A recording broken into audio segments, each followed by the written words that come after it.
పాక్ భూభాగంలోని ఉగ్రవాద శిబిరాలపై మరోసారి సర్జికల్ దాడులతో విరుచుకుపడిన విషయం తెలిసిందే. మూడు చోట్ల జరిగిన వైమానిక దాడుల్లో 300 మంది వరకు ఉగ్రవాదులు హతమైనట్లు సమాచారం. కాగా అత్యవసరంగా ప్రధాని అధ్యక్షతన అత్యున్నత స్థాయి భద్రతా సమావేశం నిర్వహించారు. ఈ సమావేశానికి కేంద్ర మంత్రులు రాజ్నాథ్ సింగ్, సుష్మా స్వరాజ్, నిర్మలా సీతారామన్, అరుణ్ జైట్లీ సహా జాతీయ భద్రతా సలహాదారు అజిత్ దోవల్ ఇతర అధికారులు హాజరయ్యారు. మరోవైపు వైమానిక దాడుల నేపథ్యంలో గుజరాత్ డీసీపీ సమావేశం అర్ధాంతంగా రద్దయింది. పాకిస్తాన్ సరిహద్దుల్లోని అన్ని జిల్లాల్లోనూ హై అలర్ట్ ప్రకటించారు. అలాగే గుజరాత్లోని జామ్నగర్, మాలియా, అహ్మదాబాద్, వడోదర వైమానిక స్థావరాలను హై అలర్ట్ ప్రకటించింది. అవసరమైతే దాడులకు సిద్ధంగా ఉండాలని ఆదేశించింది. పాక్ వైమానిక దళం దాడులకు పాల్పడే అవకాశం ఉందని, దీనిని సమర్థవంతంగా ఎదుర్కోవడానికి సిద్ధంగా ఉండాలంటూ అంతర్జాతీయ సరిహద్దు నియంత్రణ రేఖ వెంబడి రక్షణ వ్యవస్థలను ఇండియన్ ఎయిర్ ఫోర్స్ మరింత అప్రమత్తం చేసింది. ఐఏఎఫ్కి చెందిన ముందస్తు హెచ్చరికలో విమానం EMB 145 సరిహద్దులో మంగళవారం ఉదయం చక్కర్లు కొట్టినట్లు ఫ్లైట్ ట్రాకింగ్ వెబ్సైట్లో గుర్తించారు. ఇదిలా ఉండగా అటు పాక్ సైతం అప్రమత్తమైంది. అత్యవసర సమావేశం ఏర్పాటు చేయాలని పాకిస్తాన్ విదేశాంగ మంత్రి షా మొహమ్మద్ ఖురేషీ పేర్కొన్నారు. ప్రస్తుత పరిస్థితులు, భద్రతపై సమీక్షకు ఈ సమావేశం నిర్వహించినట్లు విశ్వసనీయ వర్గాల సమాచారం. ఇదే విషయం గురించి చర్చించడానికి మనతో పాటు స్టూడియోలో డాక్టర్ కె శ్రీనివాసరావు ఉన్నారు. నమస్తే సార్. చెప్పండి సార్, ఇప్పుడు సర్జికల్ స్ట్రైక్ గురించి మీరేమనుకుంటున్నారు? ఇవి గత 2 వారాలుగా ఏదో జరగబోతుందని అందరూ అంచనా వేస్తున్నారు. సాధారణంగా దేశ భద్రతకు సంబంధించి, ఉగ్రవాదుల మీద దాడులకు సంబంధించి ముందుగానే నోటీస్ ఇచ్చి ఎప్పుడు చేయరు. సర్జికల్ స్ట్రైక్ అంటే హఠాత్తుగా జరిగేదే. ఈరోజు తెల్లవారిన తర్వాత బ్రేక్ అయిన న్యూస్ ఏంటంటే, తెల్లవారుజామున 3:45 ఆ టైంలో సర్జికల్ స్ట్రైక్ జరిగాయి. ఇందులో వార్త ఏంటంటే, ఇన్నాళ్ళు చెప్పుకుంటున్నట్టు పాక్ ఆక్రమిత కాశ్మీర్ భూభాగంలో ఈ ఉగ్రవాద శిబిరాలు ఉన్నాయి. తర్వాత పాకిస్తాన్ భూభాగంలో కూడా కొన్ని ఉగ్రవాద శిబిరాలు ఉన్నాయి. దానికి సంబంధించిన ఖచ్చితమైన సమాచారం భారత భద్రతా దళాల భద్రతా విభాగానికి ఉందా సమాచారం, అలాగనే పాకిస్తాన్ ప్రభుత్వానికి ఉంది. కానీ ఇప్పుడు వస్తున్న సమాచారం ప్రకారం ఈ సర్జికల్ స్ట్రైక్ ఎక్కడ జరిగాయంటే, కేవలం పాక్ ఆక్రమిత కాశ్మీర్లోనే కాదు, పాక్ ఆక్రమిత కాశ్మీర్ని దాటి పాకిస్తాన్ భూభాగంలో కూడా మన వైమానిక దళాలు వెళ్ళి 19 నిమిషాల్లో 12 మిరేజ్ 2000 ఫైటర్ జెట్స్ అనే యుద్ధ విమానాలు దాదాపు 3 ప్రధానమైన టార్గెట్స్ని లక్ష్యంగా ఈ దాడులు చేసి ఈ ఉగ్రవాద సంస్థలకు సంబంధించిన శిక్షణా శిబిరాలని ధ్వంసం చేస్తున్నట్టు మనకి ఇప్పుడు ఉన్న సమాచారం. ఇప్పుడు క్యాబినెట్ కమిటీ ఆన్ డిఫెన్స్ సమావేశం జరుగుతుంది. ఆ సమావేశం తర్వాత బహుశా రక్షణ శాఖ మంత్రి కానీ, ప్రధానమంత్రి కానీ మీడియాకి బ్రీఫింగ్ ఇస్తే ఇంకా మరిన్ని విషయాలు తెలుస్తాయి. ఇప్పటి వరకు వచ్చిన సమాచారం ప్రకారం అయితే భారత వైమానిక దళాలు పాకిస్తాన్ భూభాగంలోకి వెళ్ళి ఈ దాడులు నిర్వహించాయి. ఇక్కడ వార్త ఏంటంటే, కేవలం ఉగ్రవాద శిబిరాల మీద దాడులు చేయటం కాదు, పాకిస్తాన్ భూభాగంలో కూడా వెళ్ళి, పాకిస్తాన్ చెప్పే సమాధానం ఏంటి, ఈ ఉగ్రవాద సంస్థలు ఏవి మా దేశంలో లేవు, మాకు వాళ్ళకి ఎలాంటి సంబంధం లేదు అని. మనం చెప్పేది ఏంటి, వీళ్ళు చేసే కార్యక్రమాలన్నీ పాకిస్తాన్ మద్దతుతోనే, పాకిస్తాన్ సహకారంతోనే చేస్తున్నాయని. మరి ఇప్పుడు ఏమైంది, పాకిస్తాన్ భూభాగంలో కూడా వెళ్ళి వాళ్ళ శిబిరాలను ధ్వంసం చేసినప్పుడు ఇప్పుడు పాకిస్తాన్ కూడా సమాధానం చెప్పడానికి రంగంలోకి దిగితే అప్పుడు యుద్ధం ప్రారంభమైంది. ఇప్పుడు పాక్ విదేశాంగ మంత్రి అత్యవసర సమావేశం నిర్వహించి ఏం మాట్లాడాలని మనం చూడవచ్చు. ఇప్పుడు అదేనండి, ఇప్పటి వరకు మనం చెప్తున్న పాయింట్ ఒకటి, భారతదేశంలో వివిధ సందర్భాల్లో ఉగ్రవాద కార్యక్రమాలు నిర్వహించిన ఉగ్రవాద సంస్థలకి పాకిస్తాన్ ప్రభుత్వం మద్దతు ఉంది. ఇది మన ఆరోపణ. వాస్తవానికి అది నిజం. పాకిస్తాన్ ఒప్పుకోకుండా ఏమంటుందంటే, అదంతా భారతదేశం యొక్క ఆరోపణ తప్ప అందులో వాస్తవం లేదు, మా భూభాగంలో ఎలాంటి ఉగ్రవాద శిక్షణా శిబిరాలు లేవు అని చెప్తున్నారు. ఇప్పుడు మనకి వీడియోలు కూడా ఉన్నాయి. అదే ముజఫరాబాద్ అనేది పాక్ ఆక్రమిత కాశ్మీర్ యొక్క రాజధాని, ఆ రాష్ట్రం యొక్క రాజధాని. దాన్ని దాటి పాకిస్తాన్ భూభాగంలోకి వెళ్ళి ఇక్కడ ఈ అంశం అర్థం కావాలంటే భారత భూభాగం, అందులో ఉన్న జమ్మూ కాశ్మీర్, అది మొత్తం మన ఆధీనంలో ఉంది, అది మనది. ఆ పైన ఉన్నది అది కూడా కాశ్మీరే, కానీ పాకిస్తాన్ ఆక్రమించింది. దాన్ని పాక్ ఆక్యుపైడ్ కాశ్మీర్, పాక్ ఆక్రమిత కాశ్మీర్ అంటున్నాం. అది ఇప్పుడు మన నియంత్రణలో లేదు. ఆ పాక్ ఆక్రమిత కాశ్మీర్లో ఈ ఉగ్రవాద సంస్థలకు ఎన్నో శిబిరాలు ఉన్నాయి. అది దాటి పైకి వెళ్తే పాకిస్తాన్ భూభాగం. ఇప్పుడు ఈ పాక్ ఆక్రమిత కాశ్మీర్లోనే మనం దాడులు చేస్తే పాకిస్తాన్ డైరెక్ట్గా రంగంలోకి దిగడానికి అవకాశం లేదు, ఎందుకంటే అది పాకిస్తాన్ భూభాగం కాదు. కానీ ఇప్పుడున్న సమాచారం, వీడియోలతో సహా ఉన్న సమాచారం ప్రకారం పాకిస్తాన్ భూభాగంలో కూడా మన వైమానిక దళాలు వెళ్ళాయి కాబట్టి ఇప్పుడు మరి వాళ్ళు ఏదో సమాధానం చెప్పాలి, లేదా వాళ్ళు కూడా రిటాలియేట్ చేయాలి. మనం వాళ్ళ మీద మన దేశంలో ఉగ్రవాద కార్యక్రమాలను నిర్వహిస్తున్న ఉగ్రవాద సంస్థలకి పాకిస్తాన్ భూభాగంలో ఆశ్రయం దొరుకుతుంది, శిక్షణ శిబిరాలు నిర్వహిస్తున్నారు అని మనం ఎన్నాళ్ళు చెప్పింది, ఈరోజు వాళ్ళ భూభాగంలోకి వెళ్ళి ఆ శిబిరాల మీద దాడులు చేయటం వల్ల ఇంకొంచెం గట్టిగా చెప్పాం. దాన్ని పాకిస్తాన్ కూడా అదే స్థాయిలో సమాధానం చెప్పాలంటే మళ్ళీ మన సైన్యం మీద దాడులు చేయాలి. అంటే ఇప్పుడు భారత ప్రభుత్వం ఏం చెప్తుంది, పాకిస్తాన్ భూభాగంలో ఉన్న శిబిరాలను కూడా ధ్వంసం చేశామని చెప్తుంది. దీన్ని పాకిస్తాన్ ఒప్పుకుంటే ఇన్నాళ్ళు పాకిస్తాన్ సహకారంతోనే పాకిస్తాన్ భూభాగంలోనే ఈ ఉగ్రవాద సంస్థలకి అన్ని రకాల సహకారం అందుతుందని. అంటే ఇప్పుడు పాకిస్తాన్ ఒప్పుకోకపోవడానికి ఒప్పుకోకపోతే తేలుగుట్టిన దొంగ అంటారు. దొంగతనానికి వెళ్ళాడు, వాడికి తేలుగుట్టింది, వాడు అరవలేడు. కాబట్టి ఇప్పుడు పాకిస్తాన్ తేలుగుట్టిన దొంగలాగా ఉంటుందా? లేదు, భారత యుద్ధ విమానాలు వాళ్ళ భూభాగంలోకి వెళ్ళి దాడులు చేశాయి కాబట్టి మళ్ళీ సమాధానం చెప్తే యుద్ధం మొదలైంది. ఇప్పుడు మనం వెయిట్ చేయాలి. అంటే ఇప్పుడు మనం దాడి చేసాం, వాళ్ళ స్పందన కోసం మనం చూడాలి. ఇప్పుడు మిరాజ్ 2000 యుద్ధ విమానాలని ఇప్పటి వరకు ఎప్పుడు ప్రయోగించారండి.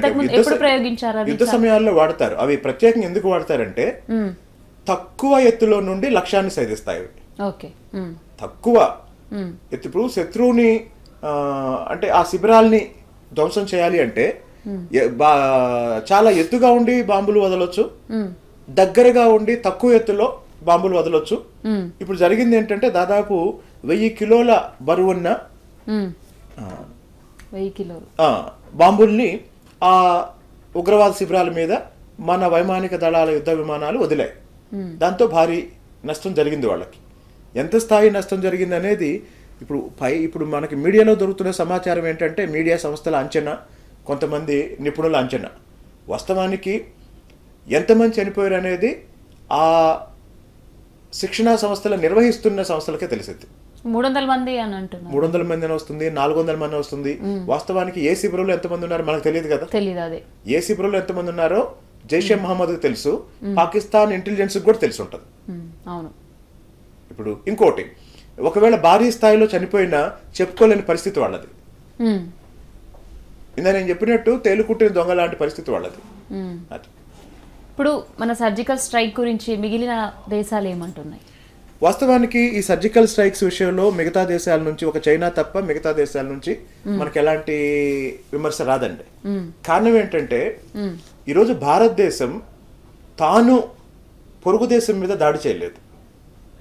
తన మీద జరిగిన అనేక దాడులకు సమాధానం చెప్పుకునే క్రమంలో భాగంగా ఈరోజు ప్రతిదాడి చేసింది. పుల్వామా సంఘటన తర్వాత, పుల్వామాలో 44 మంది జవాన్లు చనిపోయిన తర్వాత ఈ దేశం ఎంత కన్నీరు కార్చిందో ప్రపంచం చూసింది. అవును, అందరం చూసాము. ఇప్పుడు పుల్వామే కాదు, 2016లో పఠాన్కోటలో దాడి చేశారు, అంతకుముందు యూరిలో దాడి చేశారు, 2001లో పార్లమెంట్ మీదే దాడి చేశారు. అంటే ఈ ఉగ్రవాద సంస్థల్ని, వాళ్ళ కార్యక్రమాలని అనేక కారణాల వల్ల భారతదేశం భరిస్తూ వచ్చింది. అంటే మన విదేశాంగ విధానంలో ఏ సమస్యనైనా పొరుగు దేశంతో చర్చల ద్వారా పరిష్కరించుకోవాలి అనేది మన విదేశాంగ విధానం. ఇప్పటి వరకు భారత వైమానిక దళం ఇప్పటి వరకు ప్రకటనలు చేయలేదు కదా, ఇలా దాడి చేస్తాము అది అన్నట్టుగా. ఇందాక నేను చెప్పానండి, ఇట్లాంటివన్నీ కూడా ముందు నోటీస్ ఇచ్చి దండోర వేసి చేయరు. ప్రతీకార దాడి అనేది హఠాత్తుగా జరిగింది. ఆ సమయాన్ని కూడా ఎందుకు తెల్లవారుజామున 3:45 అదెందుకంటే మీరు ఎప్పుడైనా సరే పోలీసుల దాడులు కానీ మిలిటరీ దాడులు కానీ శత్రువు ఊహించని కోణంలో జరుగుతాయి. శత్రువు ఇప్పుడు పుల్వామా జరిగిన వెంటనే చాలా మంది ఏమనుకున్నారంటే ఆవేశంలో రేపో ఎల్లుండో యుద్ధం వస్తుంది, భారత సైన్యం పాకిస్తాన్ భూభాగాలకు వెళ్ళిపోతుందని. ఇక్కడ వ్యక్తిగత భావావేశాలు, భద్రతా వ్యూహాలు రెండు వేరు. కాబట్టి భద్రతా వ్యూహాల ప్రకారమే ఇక్కడ కార్యక్రమాలు జరగాలి. అదే కానీ మోడీ కన్నీరు కార్చాడనో లేకపోతే మోడీ రక్తం మరుగుతుందనో పనులు జరగవు. అలా అని చెప్పేసి ఇది ఒక సర్జికల్ స్ట్రైక్తో పరిష్కారం అయ్యే సమస్య కూడా కాదు. ఇంకోటి, ఇక్కడ చచ్చిపోయింది ఉగ్రవాదులే కానీ ఉగ్రవాదం కాదు. ఇక్కడ నిర్మూలించాల్సింది ఉగ్రవాదాన్ని నిర్మూలించాలి. దానికి కావాల్సిన చర్యలు తీసుకోవాలి. అలా కాకుండా ఏమైందంటే 100 మంది ఉగ్రవాదుల్ని ఇందులో చంపేస్తే ఇంకా అదే స్థాయిలో అంతకన్నా ఎక్కువ మంది వస్తారు. కారణం ఏంటంటే అక్కడ వాస్తవ పరిస్థితులు ఏంటి, క్షేత్రస్థాయిలో పరిస్థితులు ఏంటి. పుల్వామా దాడి సంఘటన తర్వాత ఎవరైతే ఆత్మహత్య చేసుకున్నారో అతని తల్లిదండ్రులు చెప్పారు, మా వాడిని పోలీసులు విపరీతంగా హింసించడం వల్ల అతను ఉగ్రవాదిగా మారాడు అని. అంటే ఎవరైనా ప్రాణాలకు తెగించి ఉగ్రవాద సంస్థల్లో పనిచేస్తూ ఇలాంటి సంఘటనలో మరణించడానికి కూడా సిద్ధమవుతున్నారంటే ఏ కారణాలు వాళ్ళని దానికి పురుకొల్పుతున్నాయి. ఇవన్నీ సామాజిక ఆర్థిక కోణంలో ఇది శాంతి భద్రతల సమస్యగా కాదు, సామాజిక ఆర్థిక. ఇప్పుడు మీరు చిన్నప్పటి నుంచి చూసుంటారు, కొన్ని 100 మందిని నక్సలైట్స్ని ఎన్కౌంటర్లో చంపేశారు. నక్సలిజం అయిపోయిందా? అయిపోలేదు కదా. లేదు. అంటే సమస్య ఉన్నంత కాలం ఎవరొకళ్ళు ఏదో ఒక రూపంలో ఆ సమస్యని ముందు తీసుకెళ్తూ ఉంటారు. కాబట్టి ఇక్కడ అంతం చేయాల్సింది ఏంటంటే ఉగ్రవాదానికి దారితీస్తున్న మూల కారణాలు ఏంటి. కాశ్మీర్లో ప్రజలు ఆందోళన చేస్తుంటే వాళ్ళు ఎందుకు ఆందోళన చేస్తున్నారు? ఇప్పుడు ఈ పుల్వామా సంఘటన జరిగిన తర్వాత ఈ 2-3 రోజులుగా మళ్ళీ దేశంలో ఆర్టికల్ 35 మీద కూడా చర్చ జరగటం వల్ల కాశ్మీర్లో కొంచెం ఉద్రిక్తతలు పెరిగాయి.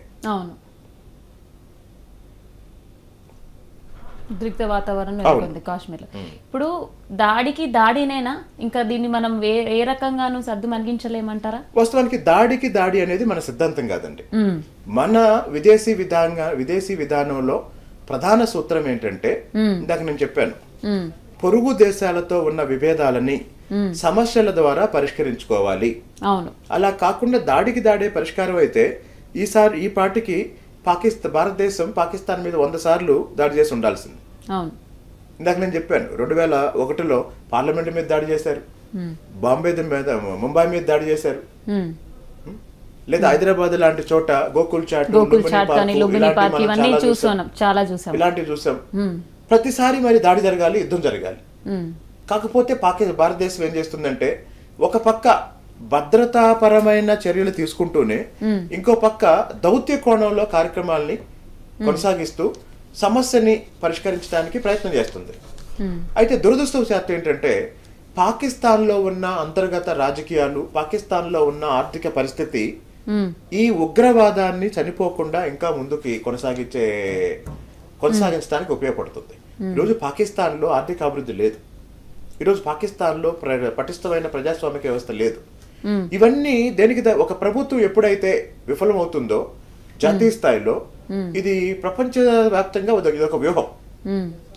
ఒక ప్రభుత్వం ఎప్పుడైతే నిజమైన ప్రజా సమస్యల్ని పరిష్కరించడంలో విఫలమవుతుందో ఆ ప్రభుత్వం ఏం చేస్తుందంటే ప్రజల దృష్టిని పక్క దేశాల మీద మళ్లించి వాళ్ళ వైఫల్యాన్ని కప్పిపుచ్చుకుంటాయి. ఒక 30-40 ఏళ్ల క్రితం భారతదేశంలో ఏం జరిగిన ఏమనేవాళ్ళు అంటే విదేశీ కుట్ర అనేవాళ్ళు, పాకిస్తాన్లో ఏం జరిగిన ఏమనేవాళ్ళు అంటే భారతదేశం కుట్ర అనేవాళ్ళు, అమెరికాలో ఏం జరిగినా రష్యా కుట్ర అనేవాళ్ళు. రష్యాలో ఏం జరిగినా అమెరికా కుట్ర అనేవాళ్ళు. యుద్ధం అనేది పాలకులకి ఒక వ్యూహం అంటే. నిజమైన సమస్యల నుంచి ప్రజల్ని దృష్టి మళ్లించడానికి యుద్ధం అనేది ఒక వ్యూహం. ఇప్పుడు కూడా పుల్వామా సంఘటన తర్వాత మమతా బెనర్జీ లాంటి వాళ్ళు కొన్ని వివాదాస్పదమైన స్టేట్మెంట్స్ ఇచ్చారు. ఇదంతా ప్రధానమంత్రికి తెలిసే జరిగింది కూడా మమతా బెనర్జీ చెప్పింది. దానికి చంద్రబాబు నాయుడు లాంటి వాళ్ళు కూడా సమర్థిస్తూ, చంద్రబాబు నాయుడు కూడా ఇమ్రాన్ ఖాన్ సమర్థిస్తూ స్టేట్మెంట్ ఇచ్చాడు మోడీని వ్యతిరేకించే క్రమంలో. కాబట్టి దీనికి సంబంధించి ఇక్కడ రాజకీయాలు నిన్న ఇమ్రాన్ ఖాన్ అన్నారు కదా, ఈ దాడులు గనక ఆధారంగా చూపిస్తే నేను వాటి మీద యాక్షన్ తీసుకుంటాను అని అన్నారు కదా నిన్న న్యూస్ లో. అంటే ఇమ్రాన్ ఖాన్ మరీ ఎల్కేజీ పిల్లలాగా మాట్లాడుతున్నాడండి, ఏం తెలియదు అన్నట్టు. ఇమ్రాన్ ఖాన్ ప్రధానమంత్రి అయిందే పాకిస్తాన్ ఆర్మీ సహకారంతో. ఇమ్రాన్ ఖాన్ 22 ఏళ్ల క్రితం 23 ఏళ్ల క్రితం రాజకీయాల్లోకి వచ్చినప్పుడు ఇమ్రాన్ ఖాన్ చాలా నిజాయితీగా రాజకీయాల్లో వచ్చాడు, నిజాయితీగానే రాజకీయాలు చేయాలనుకున్నాడు. 2 సార్లు ఓడిపోయిన తర్వాత ఆయనకి ఏమర్థమైందంటే పాకిస్తాన్ ఆర్మీ సహకారం లేకుండా ఆయన అధికారంలోకి రాలేడని అర్థం చేసుకొని ఇప్పుడు వాళ్ళ సహకారంతో వచ్చాడు, వాళ్ళ భాషే మాట్లాడతాడు. ఇప్పుడు పాక్ విదేశాంగ ఇలాంటి దాడులు జరగకుండా చూస్తాము, మొత్తము టెర్రరిజం అనేది లేకుండానే చేస్తాము అని అంటున్నారు. అసలు అందులో నిజం ఎంతుంది? అందులో నిజం 1% కూడా లేదండి. పాకిస్తాన్ ప్రభుత్వం నిజాయితీగా నిజంగా ఈ ఉగ్రవాద చర్యల్ని నివారించాలనుకుంటే వాళ్ళకి 10 నిమిషాలు సరిపోతుందండి. ఎందుకంటే ఈ ఉగ్రవాద సంస్థలకి అన్ని రకాల సహకారాలు పాకిస్తాన్ నుంచే వస్తాయి, లేదా పాకిస్తాన్ ప్రభుత్వానికి తెలిసే వస్తాయి. మరి పాకిస్తాన్ ప్రభుత్వానికి తెలిసి ఇంత జరుగుతున్న వాళ్ళు ఎందుకు చేయట్లేదు అంటే ఏదో రకంగా భారతదేశంలో అస్థిరతను సృష్టించాలనేది వాళ్ళ లక్ష్యం. ఓకే, అయితే ఇప్పుడు ఇలా వాళ్ళు దాడులు చేస్తూ ఉంటున్నారు మన మీద, అసలు ఎందుకు? ప్రధాన కారణం ఏమన్నా ఉందా? అసలు రీజన్ ఏంటి? సరైన రీజన్ అనేది ఏం లేదు కదా. ఈ సమస్యలన్నిటికీ సమాధానం చరిత్రలో ఉందండి. 1947లో మన దేశానికి స్వాతంత్రం వచ్చినప్పుడు బ్రిటిష్ ఇండియాకి స్వాతంత్రం వచ్చింది. 1947 వరకు భారతదేశంలో బ్రిటిష్ ఇండియా అంటే బ్రిటిష్ వాళ్ళు డైరెక్ట్గా పరిపాలించిన భారతదేశం. ప్రిన్స్లీ స్టేట్స్ అంటే రాజ సంస్థానాలు. హైదరాబాద్ నిజాం ఉన్నాడు. తెలంగాణని ఈరోజు ఆంధ్రాకి తెలంగాణకి కల్చర్లో అంత తేడా ఎందుకు ఉంటుందంటే ఆంధ్రాని బ్రిటిష్ వాళ్ళు పరిపాలించారు. ఎక్కడైతే బ్రిటిష్ వాళ్ళు పరిపాలించారో మీకు అక్కడ వెస్టర్న్ కల్చర్ కనపడుతుంది, వెస్టర్న్ ఎడ్యుకేషన్ కనపడుతుంది, అంటే ఇంగ్లీష్ ఎడ్యుకేషన్ కనపడుతుంది. ఎక్కడైతే బ్రిటిష్ వాళ్ళు పరిపాలించలేదో అక్కడ ఒరిజినల్ ఇండియన్ లోకల్ కల్చర్ కనిపిస్తుంది. ఇప్పుడు Telangana culture, this is original culture. తెలంగాణలో మనకు కనిపించే భాష, యాస, తెలంగాణ సంస్కృతి అది ఒరిజినల్ లోకల్. ఆంధ్రప్రదేశ్ రాయలసీమలో ఉన్నది ఏంటంటే బ్రిటిష్ వాళ్ళు 190 సంవత్సరాలు పరిపాలించిన ఆ కాలంలో వచ్చిన ఇన్ఫ్లుయెన్స్ ఆఫ్ వెస్టర్న్ కల్చర్. సరే, 1947లో స్వాతంత్రం వచ్చే నాటికి కాశ్మీరు ఒక స్వతంత్ర రాజ్యం. భారతదేశానికి స్వాతంత్రం ఇచ్చిన 1947 భారత స్వాతంత్ర చట్టం ఏం చెప్పిందంటే ఈ స్వదేశీ సంస్థానాలు 625 ఉన్నాయి. ఈ స్వదేశీ సంస్థానాలకి 3 ఆప్షన్స్ ఇచ్చాయి. బ్రిటిష్ వాళ్ళు వెళ్ళిపోతూ ఏ ప్రాంతాన్ని అయితే బ్రిటిష్ వాళ్ళు డైరెక్ట్ గా పరిపాలించారో ఆ ప్రాంతానికి ఏమో స్వాతంత్రం ఇచ్చారు. ఒక నెహ్రూ నాయకత్వం. మరి స్వదేశీ సంస్థానాలు 625 ఉన్నాయి. హైదరాబాదు, వాళ్ళకి 3 మీకు నచ్చితే ఇండియా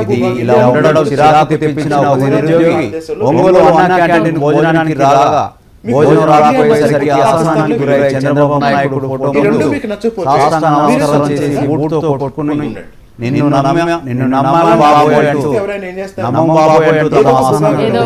చేర్చారా లేకపోతే స్వతంత్రం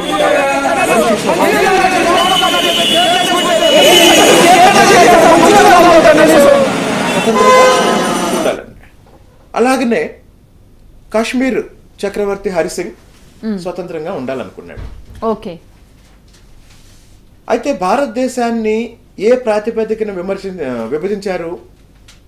ముస్లింలకి పాకిస్తాన్, హిందువులకి భారతదేశం. ఎందుకు విభజించారు మరి? మహమ్మద్ అలీ జిన్నా డిమాండ్ చేశాడు, ముస్లింస్ వేరు హిందువులు వేరు కాబట్టి ముస్లింస్ కి ప్రత్యేక దేశం ఇవ్వండి అంటే మొదట కాంగ్రెస్ పార్టీ ఒప్పుకోపోయినా ఆ తర్వాత విపరీతమైన రక్తపాతం జరగటం వల్ల, మత కలహాలు జరిగి విపరీతమైన రక్తపాతం జరగటం వల్ల కాంగ్రెస్ పార్టీ కూడా ఒప్పుకుంది, గాంధీ కూడా ఒప్పుకున్నాడు.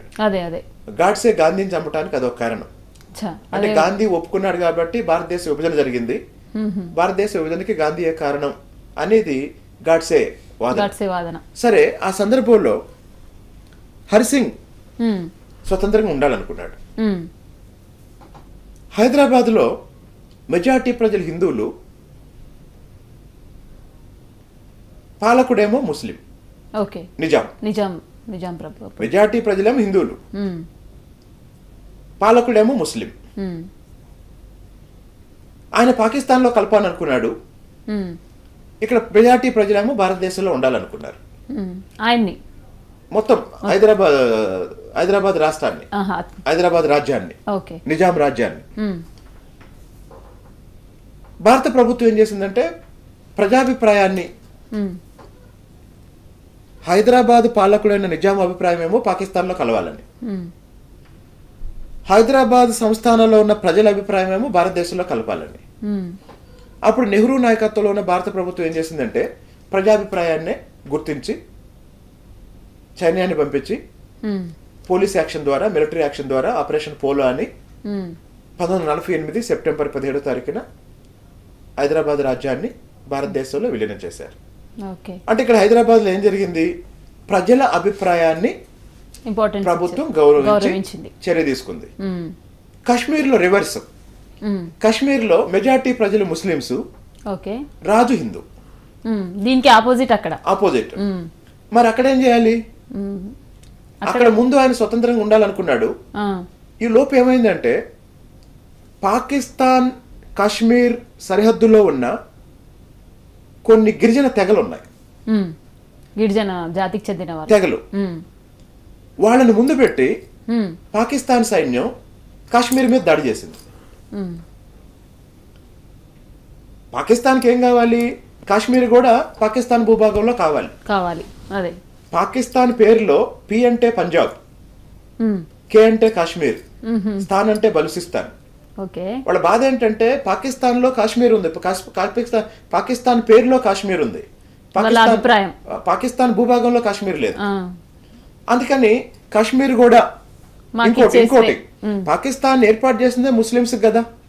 అలాంటప్పుడు మరి కాశ్మీర్ లో ఉన్నదంతా మెజారిటీ ప్రజలు ముస్లింస్ కదా, వాళ్ళు పాకిస్తాన్ లో ఉండటం న్యాయం కదా అని వాళ్ళు ఏం చేశారంటే పాకిస్తాన్ ఆర్మీ వెనకుండి గిరిజన తెగల్ని ముందు పెట్టి పాకిస్తాన్ లోకి ఆక్రమించి చాలా వరకు ఆక్రమించారు కాశ్మీర్. అప్పుడు కాశ్మీర్ రాజు హరిసింగ్ ఏం చేశాడంటే అని స్వతంత్రంగా ఉండాలని ఆయన కోరిక. కానీ పాకిస్తాన్ సహకారంతో వస్తున్న ఈ సైన్యాన్ని లేదా ఈ గిరిజన తెగల్ని నియంత్రించే శక్తి ఆయనకి లేదు. ఎందుకు లేదు? సరిపోదు. ఆయన ఒక చిన్న కాశ్మీర్ కి రాజు, అక్కడ పాకిస్తాన్ పెద్ద దేశం కదా. ఇప్పుడు పాకిస్తాన్ ఒక ప్రత్యేక దేశం. పాకిస్తాన్ లో ఏముంది? పంజాబ్ ఉంది, తర్వాత నార్త్ వెస్టర్న్ ఫ్రాంటియర్ ప్రావిన్స్ ఉంది, సింధ్ ప్రావిన్స్ ఉంది, బలూచిస్తాన్ ఉంది.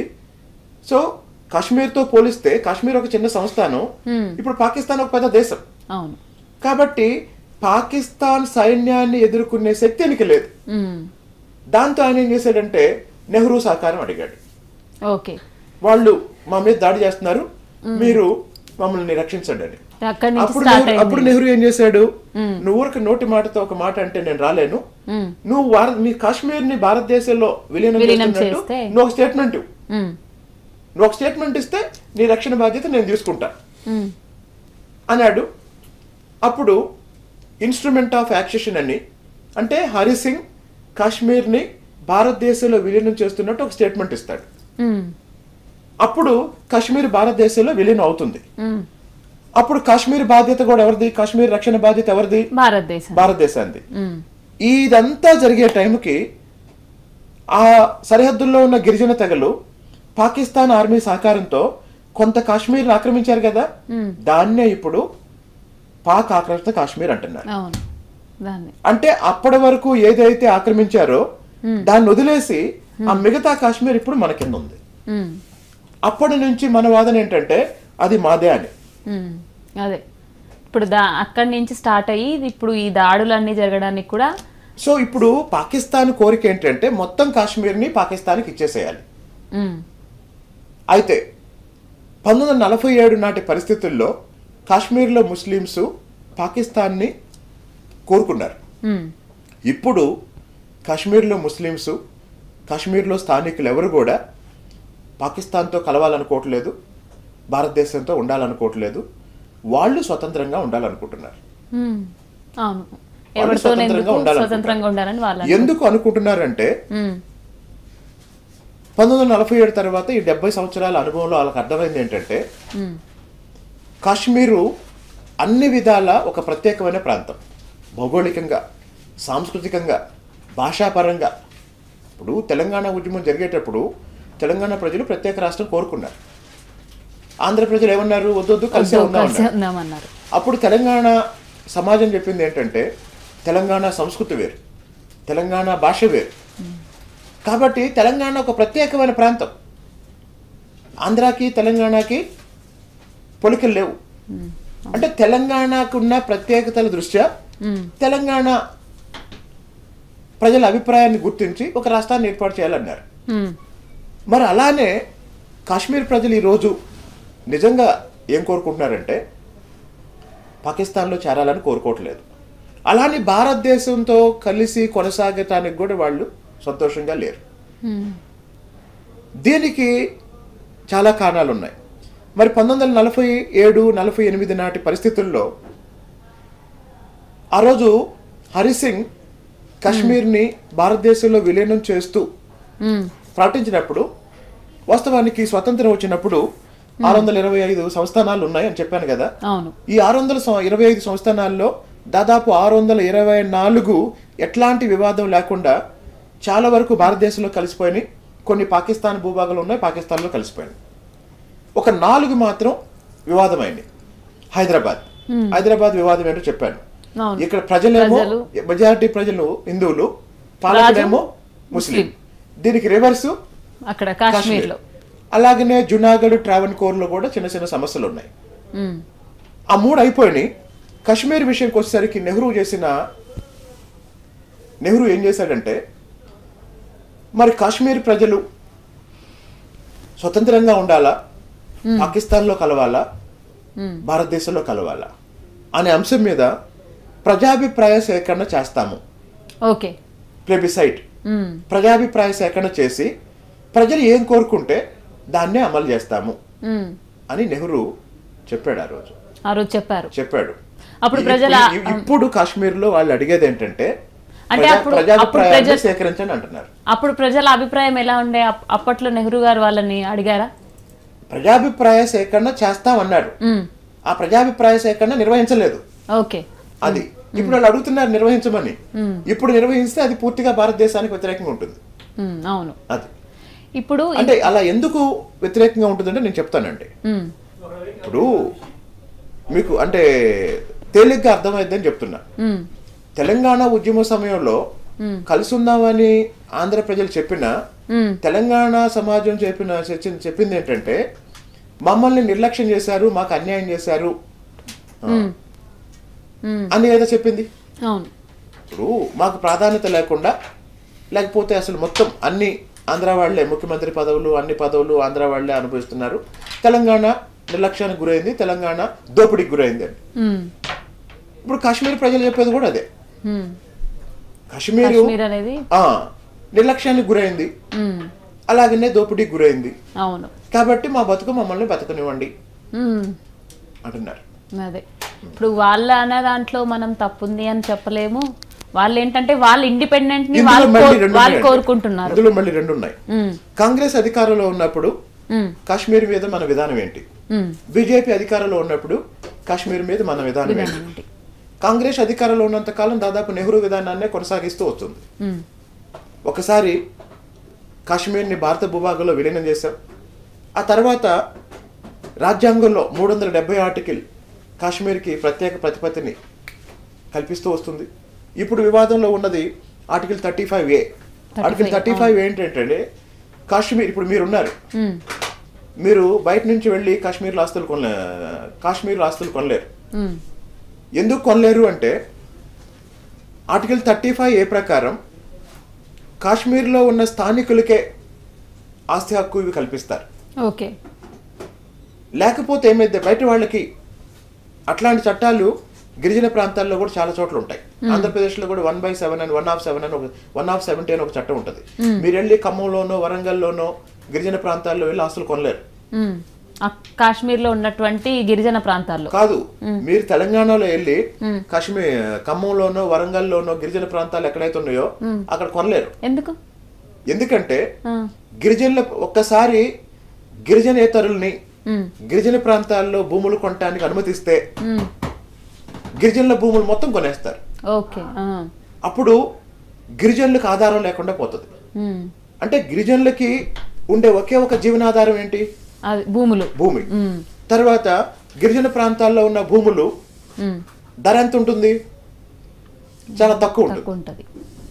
ఆ బయట ఉన్న మైదాన ప్రాంతం, ఇప్పుడు హైదరాబాద్ లో ఉన్న వాళ్ళని వెళ్ళి ఏజెన్సీ ప్రాంతంలో భూములు కొనుక్కోండి అంటే ఒక్కొక్కళ్ళు 100 ఎకరాలు 1000 ఎకరాలు కూడా కొంటారు.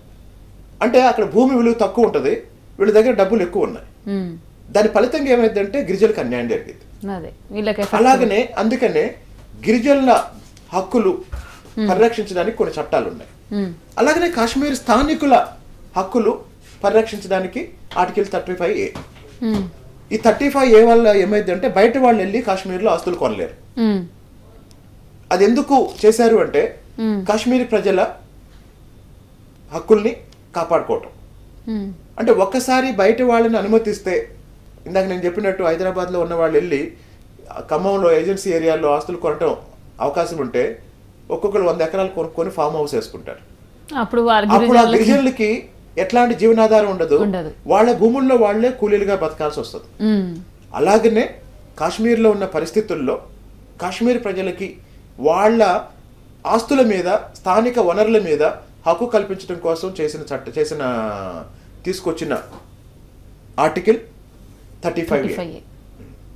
దాని మీద కూడా ఇప్పుడు దాన్ని తీసేయాలని, తొలగించాలని చర్చ జరుగుతుంది. దాన్ని తొలగిస్తే ఒప్పుకోమని చెప్పేసి కాశ్మీర్ ప్రజలు పోరాడుతున్నారు. ఇప్పుడు దాన్ని తొలగిస్తే వాళ్ళకే చాలా సఫర్ అయ్యే ప్రాబ్లమ్స్ ఉంటాయి. తొలగిస్తే వాళ్ళు ఒప్పుకోరు, వాళ్ళు తిరగబడతారు. కొనసాగిస్తే ఏంటి? వాళ్ళ ఫ్యూచర్ బాగుంటుంది. కాంగ్రెస్ అధికారంలో ఉన్నప్పుడు కాశ్మీర్ విషయంలో మన విధానం, బీజేపీ అధికారంలో ఉన్నప్పుడు కాశ్మీర్ విషయంలో మన విధానం. బీజేపీ అధికారంలో ఉన్నప్పుడు ఏమవుతుందంటే పూర్తిగా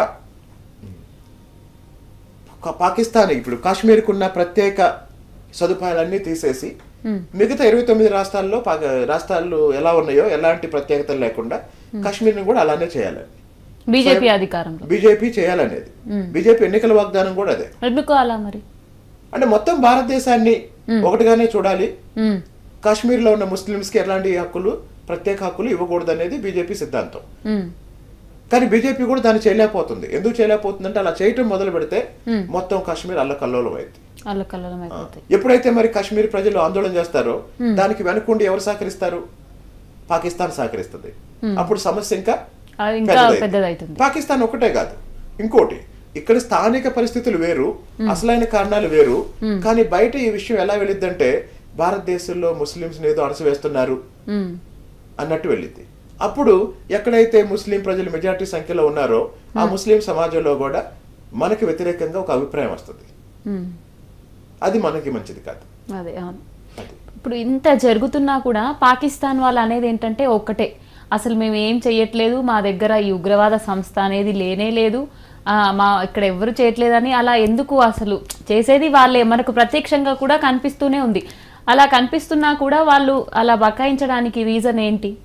ఇప్పుడు తాలిబాన్ ఏర్పడి ఆఫ్ఘనిస్తాన్ మొత్తాన్ని హస్తగతం చేసుకొని అమెరికా మీద కూడా దాడి చేసిన తర్వాత అమెరికా ఒకసారి దెబ్బతిని బిన్ లాడెన్ని చంపటానికి వేట మొదలు పెట్టినప్పుడు పాకిస్తాన్ ఏం చెప్పిందంటే అసలు బిన్ లాడెన్ ఎక్కడ ఉన్నాడో మాకు తెలియదని చెప్పింది. అప్పుడు అమెరికా సొంతగా వెతుక్కుంది, వాళ్ళ ఇంటెలిజెన్స్ ద్వారా వెతుక్కుంది అసలు బిన్ లాడెన్ అనేవాడు ఎక్కడున్నాడు అని. అమెరికా తెలుసుకుంది. పాకిస్తాన్లోనే ఇస్లామాబాద్కి దగ్గరలోనే అటోమాబాద్ అనే ఒక ఊర్లో ఒక ఇంట్లో ఉన్నాడు అని అమెరికా తెలుసుకుంది. తెలుసుకొని ఏం చేసింది, పాకిస్తాన్ ప్రభుత్వానికి పాకిస్తాన్ భద్రతా దళాలకు కూడా చెప్పకుండా అమెరికా టీం వచ్చి కమాండర్స్ వచ్చి బిన్ లాడెన్ చంపేసి వెళ్ళిపోయారు. ఆ శవాన్ని కూడా బయట ప్రపంచానికి చూపించలేదు. ఆ శవాన్ని కూడా సముద్రంలో పాతిపెట్టారు. ఎందుకు శవాన్ని కూడా బయట ప్రపంచానికి చూపించలేదంటే బిన్ లాడెన్ చంపి వదిలేసి వెళ్ళిపోతే బిన్ లాడెన్కి అంత్యక్రియలు జరుగుతాయి. బిన్ లాడెన్ ఒక చోట సమాధి చేస్తారు. రేపొద్దున ఆ సమాధి కూడా ఇంకొక పవిత్ర స్థలం అయింది. అంటే బిన్ లాడెన్ ఆనవాళ్ళు ఏమీ ఉండకూడదు భవిష్యత్తులో. ఈ పాయింట్ ఎందుకు చెప్పానంటే పాకిస్తాన్ అమెరికా చాలా స్నేహంగా ఉన్నప్పుడు, అంతర్జాతీయ సంబంధాల్లో పాకిస్తాన్ అమెరికా చాలా స్నేహంగా ఉన్నప్పుడు అమెరికానే పాకిస్తాన్ మోసం చేసింది. అమెరికాలో ఉన్న వరల్డ్ ట్రేడ్ సెంటర్ మీద తాలిబాన్లు దాడి చేసి కూల్చేశారు. దానికి సూత్రధారి బిన్ లాడెన్. బిన్ లాడెన్ ఎక్కడున్నాడో మాకు తెలియదని పాకిస్తాన్ అమెరికాకి చెప్పింది. అసలు గత 50 ఏళ్లుగా 60 ఏళ్లుగా పాకిస్తాన్ని ఆర్థికంగా అలాగనే మిలిటరీ విషయంలోనూ సహకరించింది, నిలబెట్టింది అమెరికా. అలాంటి అమెరికాకే పాకిస్తాన్ అబద్ధం చెప్పేసరికి అమెరికా ఏం చేసింది, తన సొంత మార్గంలో అన్ని తెలుసుకొని తనకున్న ఇంటెలిజెన్స్ తో బిన్ లాడెన్ చంపేసింది. ఇప్పుడు అలాంటిది అమెరికా విషయంలోనే పాకిస్తాన్ అంతా ఓపెన్ గా అబద్ధాలు చెప్తున్నప్పుడు శత్రు దేశంగా చూసే భారతదేశానికి ఒక్క నిజం కూడా చెప్పదు. ఇప్పుడు మన మీద అంటే భారతదేశం మీద దాడి చేయడం అంటే ఇప్పుడు కాశ్మీర్ దానికి గొడవలు ఉండడం వల్ల మన మీద దాడి చేస్తున్నారు అని అనుకోవచ్చు. అది ఏం లేని అమెరికా మీద కూడా దాడులు జరిపింది పాకిస్తాన్. ఎందుకు అసలు దీన్ని మనం ఏ విధంగా చూడొచ్చు అంటారు? అంటే తెలుగులో ఒక సామెత ఉందండి, పాముకి పాలు పోసి పెంచితే ఏమైంది? ఇప్పుడు పాముకి పాలు పోసి పెంచితే కాటేస్తుంది. అదే వీళ్ళు పాలు పోసారు వీళ్ళకి కాటేయకూడదు అని అనుకుంటుందా? అనుకోదు కదా.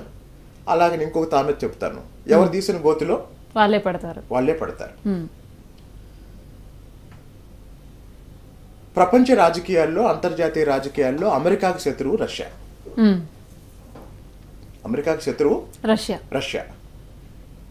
రష్యాలో కమ్యూనిస్టు ప్రభుత్వం ఉన్నప్పుడు ఒక 40 ఏళ్ల క్రితం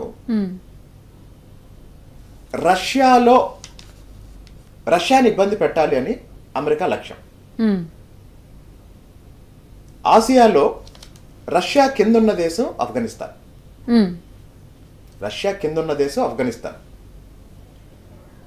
అంటే 1950-60 దశకాల్లో జరిగిన అంతర్జాతీయ రాజకీయాల వల్ల ఏమైందంటే మొత్తం ప్రపంచం 2 గ్రూపులుగా విడిపోయింది.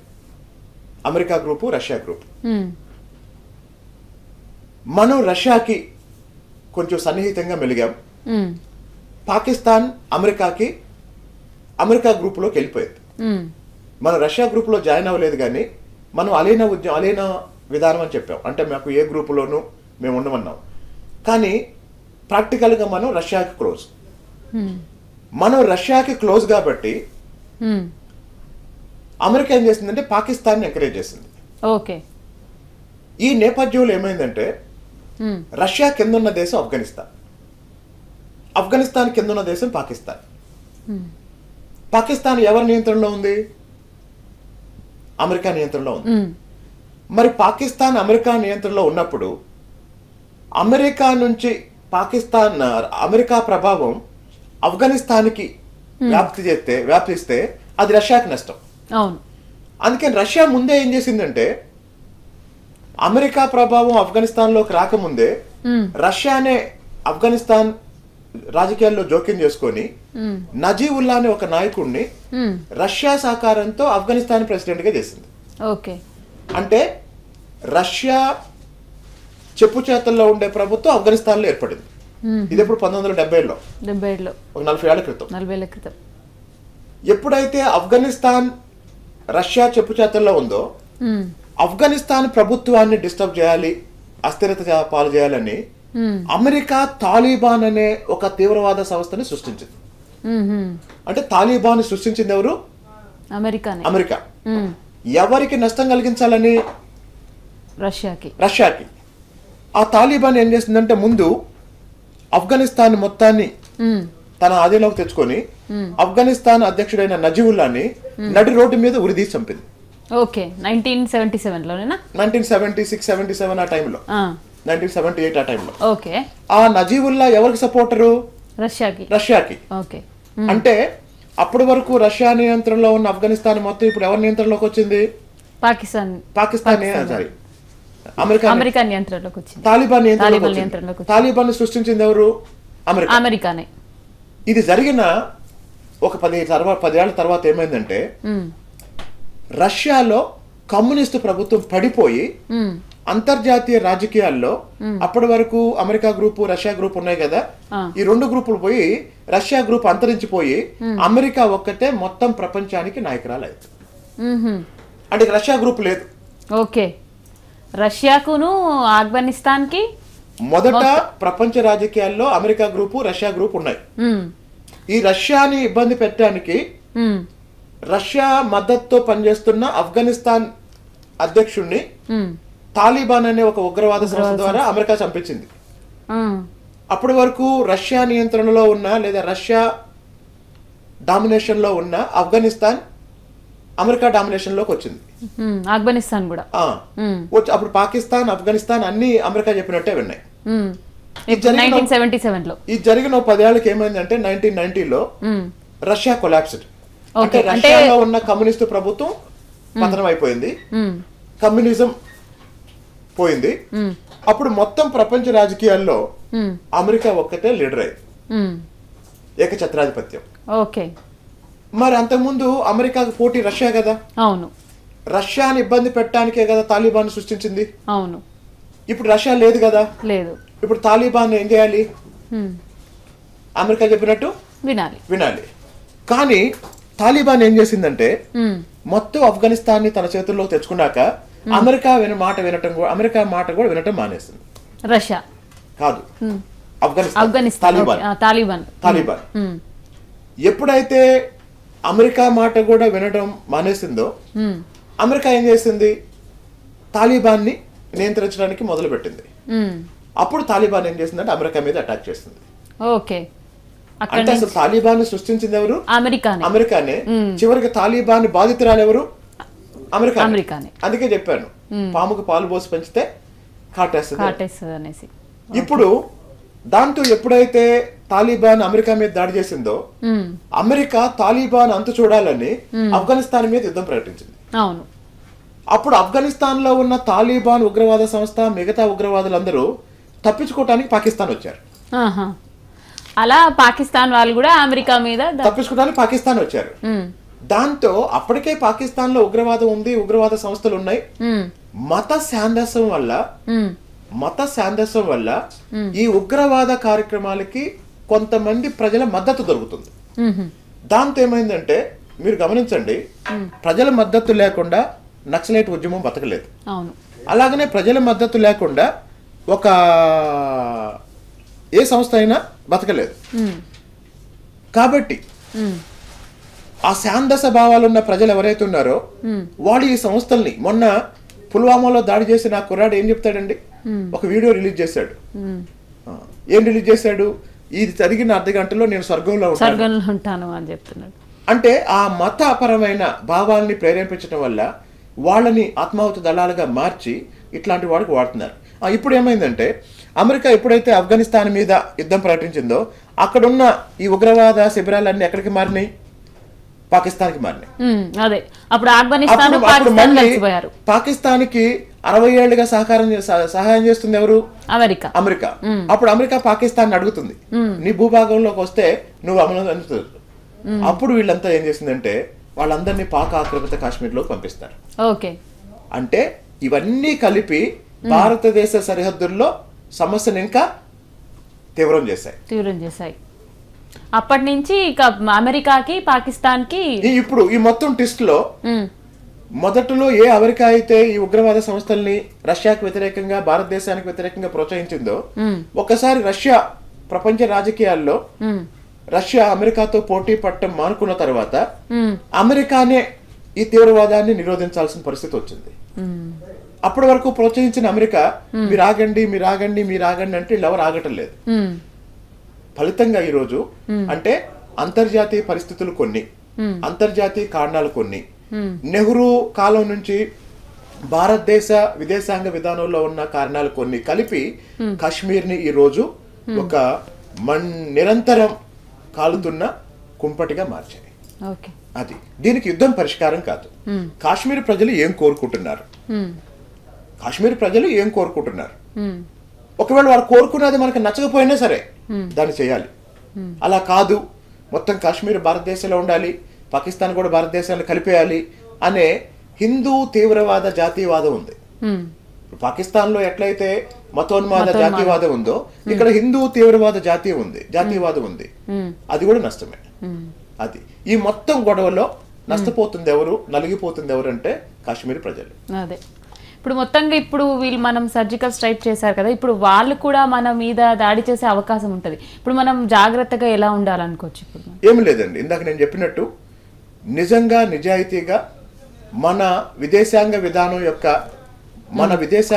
యొక్క మూల సూత్రాలకు మనం కట్టుబడి ఉంటే యుద్ధాన్ని ప్రోత్సహించకూడదు. సమస్య ఇద్దరికీ తెలుసు. ఆ సమస్యని పరిష్కరించడానికి నిజాయితీ పరులైన మధ్యవర్తులను పెట్టుకొని అంతర్జాతీయ సమాజంలో చర్చలు నిర్వహించి వీలైనంత శాంతియుతంగా కాశ్మీర్ సమస్యని పరిష్కరించాలి. దీనికి యుద్ధం అసలు ప్రపంచ చరిత్రలో యుద్ధం వల్ల ఏ సమస్య పరిష్కరించబడలేదండి. యుద్ధం వల్ల సమస్యలు పెరిగాయి. మొదటి ప్రపంచ యుద్ధం రెండో ప్రపంచ యుద్ధానికి ఒక ప్రధాన కారణం.